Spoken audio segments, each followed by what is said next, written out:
नमस्कार, good afternoon. एक कहानी सुनाता हूँ आपको। Let me tell you a story. एक जंगल में दो बच्चे थे। एक 18-19 साल का होगा और एक 9-10 साल का। तो लगभग 10-11 साल का गैप था दोनों में। एज डिफरेंस था। उन दोनों का एक रिचुअल था। गांव से थोड़ा दूर एक जंगल था, घना जंगल था। वहां रोज दोनों जाया करते थे घर के लिए लकड़ी काटने। तो रोज की तरह एक दिन सुबह वो निकले और डीप जंगल में निकल गए। As luck would have it, वो जो बड़ा लड़का था वो एक अंधे कुएं में गिर गया। कुआं काफी गहरा था, उसको चोट भी लगी। उसने बहुत कोशिश की बाहर निकलने की, छटपटाया पर हो नहीं पाया, बस टू डीप। और वो जो छोटा वाला जो बच्चा था वो घबरा गया।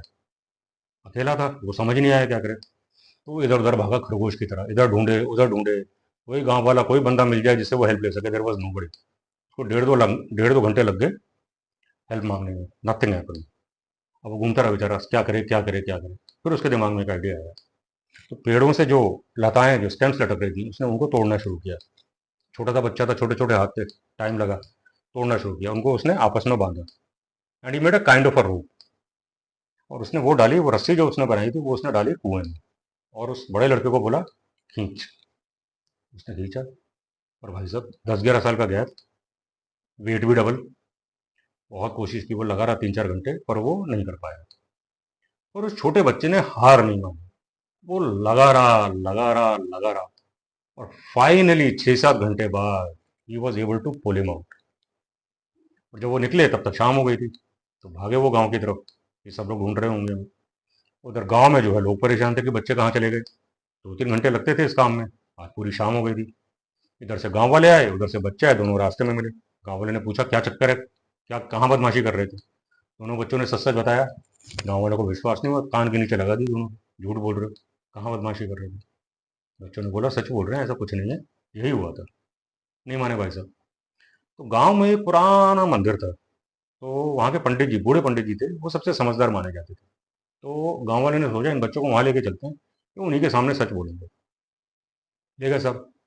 तो वहां जाके गांव वाले ने पूरी कहानी सुनाई, ऐसा ऐसा हुआ था। और बोला, अब आप ही इनसे सच बोलवाइए, मारिए पीटिए, जो मर्जी करना है, इनसे सच बोलवाइए। पंडित जी ने प्यार से पूछा, बेटा बताओ क्या हुआ था। दोनों ने बताया। तो पंडित जी चुप हुए, फिर मुस्कुराए। अब उन्होंने गांव वाले से पूछा, बताओ भाई तुमको क्या तकलीफ है। गांव वालों ने बोला कि पंडित जी झूठ बोल रहे हैं। उन्होंने बोला, तुम्हें कैसे पता झूठ बोल रहे हैं। कहते हैं, छोटा सा बच्चा, उसके वेट आधा है, 10-11 साल, छोटा कैसे खींच सकता है। तो पंडित जी ने उनकी तरफ देखा और बोले कि ये दोनों बच्चे सच बोल रहे हैं। और पता है पंडित जी ने क्या बोला, कि ये क्यों सच बोल रहे हैं। क्योंकि वो जो छोटा बच्चा था, पंडित जी ने बोला, वहां इसके पास कोई भी नहीं था, तुम में से कोई भी नहीं था जो उसको ये बोल सके कि दिस इज इम्पॉसिबल, तू ये नहीं कर सकता, ये तेरे बस की बात नहीं है। His mind was an open, was a blank canvas. उसकी डिक्शनरी में इम्पॉसिबल जैसा वर्ड नहीं था। उसे पता ही नहीं था इम्पॉसिबल क्या होता है। तो वो बेचारा ट्राई करता रहा और हो गया। तो पंडित जी ने बोला, अगर तुम में से एक भी वहां होता तो ये कभी नहीं कर पाता, और शायद उसके बाद जिंदगी भर कभी नहीं कर पाता, क्योंकि तुम उसके दिमाग में डाल देते कि ये तेरे बस की बात नहीं है। अब आप समझे कि हमारे साथ क्या होता है जब हम, when we are growing up, this is what happens to us. जब हम बच्चे होते हैं तो हमारी कंडीशनिंग शुरू होती है। कंडीशनिंग शुरू होती है घर से, हमारे बिलीफ सिस्टम से, हमारे कल्चर से, जिस माहौल में हम पले बढ़ते हैं, जिन पेरेंट्स के साथ हम, जिन सिबलिंग्स के साथ हम रहते हैं, जिस पीयर ग्रुप में हम उठते बैठते हैं। स्कूल में बुलिंग भी होती है, बहुत सारी चीज़ें होती हैं जो दिमाग में अटक जाती हैं। So when we grow up, we carry that pain, we carry that hurt, we carry those traumas, we carry those wounds.